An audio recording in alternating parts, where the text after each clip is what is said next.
We are living in a matrix.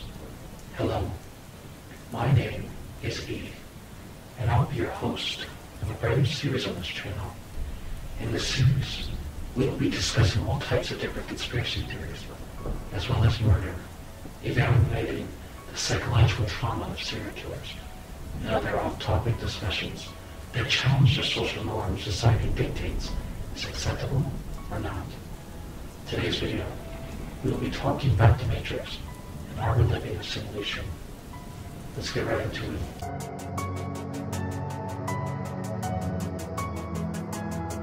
So, in our timeline, we are living in our version of the now. It is a straight line from the beginning of time to the inevitable end.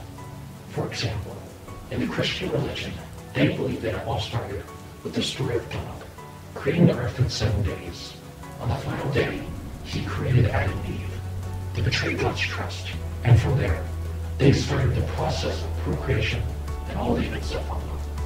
If we were to just stick with that theory for our beginning, that would be just a start to our baseline that would eventually lead into events we actually know happened in our history, like the Revolutionary War, the assassination of Martin Luther King, the AIDS epidemic in the 80s, Kurt Cobain's suicide, and the election of an arch-maniac president who would have been better suited as a news member of the Jersey Shore. To come again, our timeline, that is the simulation we are living in, had a beginning that started with the creation of man that would follow a chain of events leading into the right now, the now we are currently living in.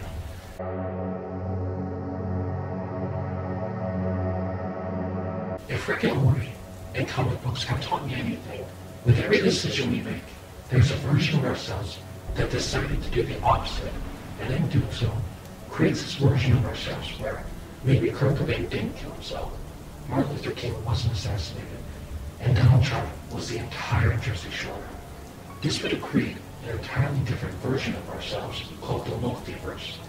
In these multiverses, although it's completely different from the simulation we are living in, the multiverses still follow the same straight line that we're on.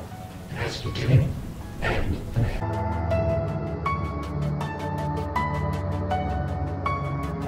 Now here's where it might start to get a little confusing. These multiverses are also simulations, and in no way control our version of the Matrix. They have their own paths and counter ours. However, sometimes our verses might cross paths in the simulation. The best way to explain this would be the butterfly effect. Let's say that in the simulation you were living in, you were supposed to die by a certain date, but instead of dying, you survived. This would create a glitch in the timeline the Matrix created, because since you didn't die the timeline you were supposed to die in, the timeline in the multiverses where you survived have now also been affected, ultimately creating these alternate glitches that don't follow the path the Matrix created.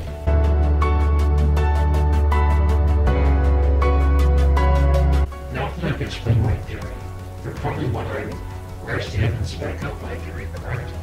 Well, although I know that looking at real-world glitches on YouTube or Google Images is a very popular resource to a lot of these conspiracies, they still don't provide any real evidence. Anyone with a little bit of knowledge can alter a photo or a video to make it look like something that might not actually be there, look as if it was. In my opinion, the real evidence comes from the fact, and I think the biggest fact that actually provides real evidence to the theory we are living in a matrix is the Mandela effect.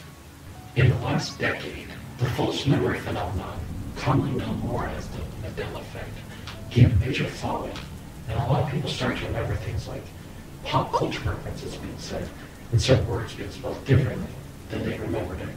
The reason I believe that the Mandela effect is a great piece of evidence to back up my theory is because it's not uncommon for someone to have a conversation or sing a song and say the wrong line, get corrected, and then reply with, I always thought it was this line, my mistake. But for thousands, if not millions of people around the world are coming out and saying that they remember things being said a certain way, and then that might be wrong. We're now diving into a whole different conversation, but this can only be explained by two reasons. Reason one, we look at the false memory phenomenon from a psychological, scientific point of view, and the conclusion will most likely be something along the lines of, oh, Someone said something one time that got a lot of attention.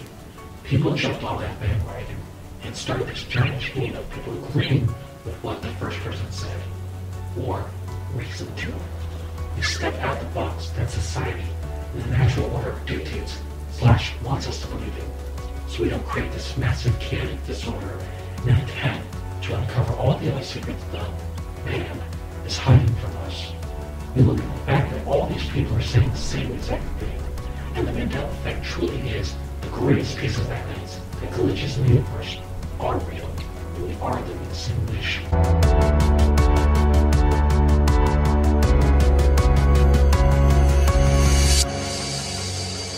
The very last point I want to cover is what I believe is one of the most important factors to end the discussion about our existence, which is, where exactly does religion fall into all of this?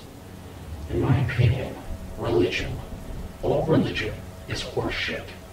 I believe that religion was not created by some higher being, but by man himself with intent to make amends for the wrong thing it caused.